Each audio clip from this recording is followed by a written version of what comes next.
जनाब तुहाडा वीर शहबाज कावश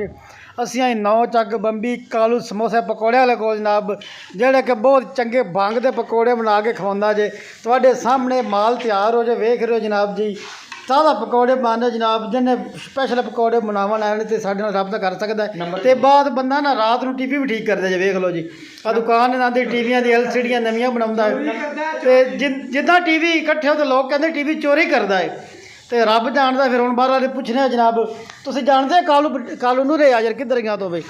हाँ कालू सब जाने तुम जानते हैं जी कालू कबाड़िया कालू कबाड़िया वो जो कालू मदारी होता था मशहूर था वो कौन है? इसी की एक ब्रांच है वो ब्रांच आपकी कालू मदारी वाली वो ब्रांच हमारी है बहुत फेमस है आप तो यार बिल्कुल। वो शेर कैसे करता है? हम ये कबाड़ भी लेते हैं जनाब। ये कबाड़ लेते नहीं चोरी करते नहीं लेते हम हाँ ये लोग कह रहे चोरी कर लोया लैलन कुछ भी अगर आपने सेल करना हो तो हमसे रब्ता करें हमारा मोबाइल नंबर इनको जरूर दे देना। आपका कोई अपने से कौन करे कोई मैसेज नहीं वो सुना आपने बाल वगैरह भी खरीदते हैं